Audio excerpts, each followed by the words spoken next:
अस्सलामु अलैकुम वरहमतुल्लाहि वबरकातुहू। मोहतरम नाज़रीन, उम्मीद है कि आप हज़रात खैर व आफ़ियत से होंगे।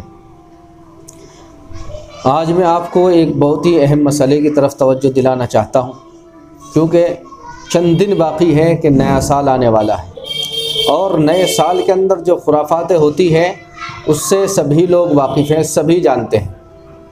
क्योंकि मेरे दोस्तों, इस नए साल की जो रात होती है इसके अंदर कोई गुनाह ऐसा नहीं है जो गुनाह इस रात में ना होता।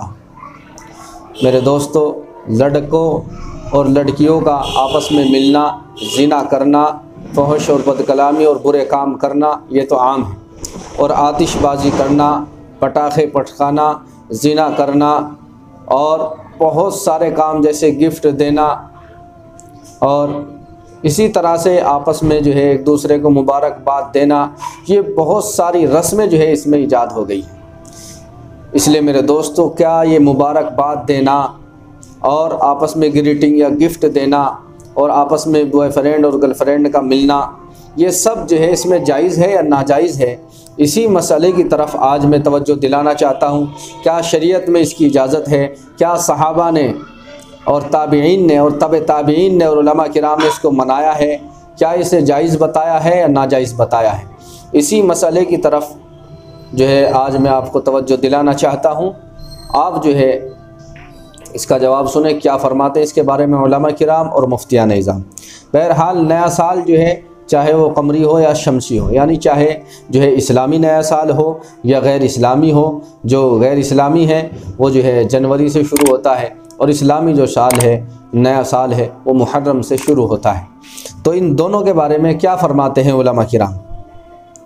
इस्लाम एक सादगी वाला दीन है, इसमें गैर कौमों की नक्काली हो, यानी ये जितने भी काम मैंने आपको गिनवाए हैं ये सब क्या है? गैर कौमों की नक्काली है, हम उनकी नकल कर रहे हैं। ऐसी बातों से एहतियात करने की तालीम दी गई है और दिन मनाने की रस्म ना हो, ना ये उसका मिजाज है। इसलिए हिजरी तारीख़ की शुरुआत हज़रत उमर रज़ी अल्लाह ताला अन्हु के दौर से शुरू होने के बावजूद हज़रत उस्मान और हज़रत अली सहाबा वग़ैरह रज़ी अल्लाह अन्हुम अजमईन से इस बारे में कोई ख़ास अमल साबित नहीं है। यानी हिजरी साल जो इस्लामी साल होता है वो हज़रत उमर रज़ी अल्लाह ताला अन्हु के दौर से शुरू हुआ है, तो उसके बाद में हज़रत उस्मान भी जो है खलीफा रहे हैं, हज़रत अली रहे हैं, उसके बाद और दीगर सहाबा किराम रहे हैं, तो किसी ने भी नए साल को नहीं मनाया है। बहरहाल, अलबत्ता एक दुआ पढ़ना साबित है, यानी जब नया साल आए तो हम क्या कर सकते हैं? सिर्फ़ एक दुआ पढ़ सकते हैं, क्योंकि उसका जो ज़िक्र है वो हदीस के अंदर आया है। उस दुआ को हम याद कर लें, नहीं तो वीडियो को जो है सुनकर साथ साथ में पढ़ लें तो इंशाअल्लाह जब भी अदा हो जाएगी।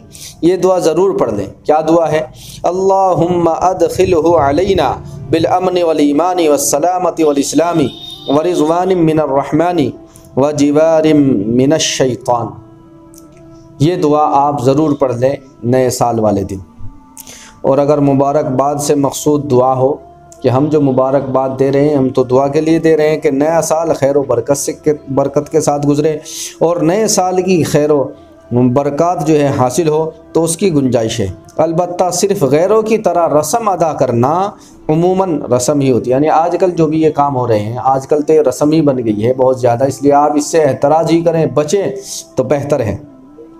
बहरहाल, इससे जो है हमें बचना चाहिए, ऐसे उलझनों में गलत कामों में नहीं पड़ना चाहिए, बल्कि अल्लाह से दुआ करनी चाहिए कि अल्लाह ये जो साल था गफलत में गुजर गया, सुस्ती में गुजर गया, गुनाहों में गुजर गया, अब मैं तौबा करता हूँ, माफ़ी मांगता हूँ कि आइंदा गुनाह नहीं करूँगा, गलत काम नहीं करूँगा, अब तक मुझसे जो गुनाह हुए हैं वो माफ़ कर दे और आने वाला जो साल है उसे जो है मेरे लिए खैर व बरकत का, रहमत का ज़रिया बना दे, ताकि मैं इस साल में जो है और ज़्यादा से ज़्यादा नेक अमाल कर सकूँ, ज़्यादा से ज़्यादा कुरान की तिलावत कर सकूँ, नमाज़ पढ़ सकूँ और जितने भी नेक काम हैं उनमें ज़्यादा से ज़्यादा हिस्सा ले सकूं। ऐसा जो है हमें दुआ मांगनी चाहिए। अल्लाह ताला हम सब को इन बातों पर अमल की तौफीक अता फ़रमाए। अस्सलामु अलैकुम व रहमतुल्लाहि व बरकातुहू।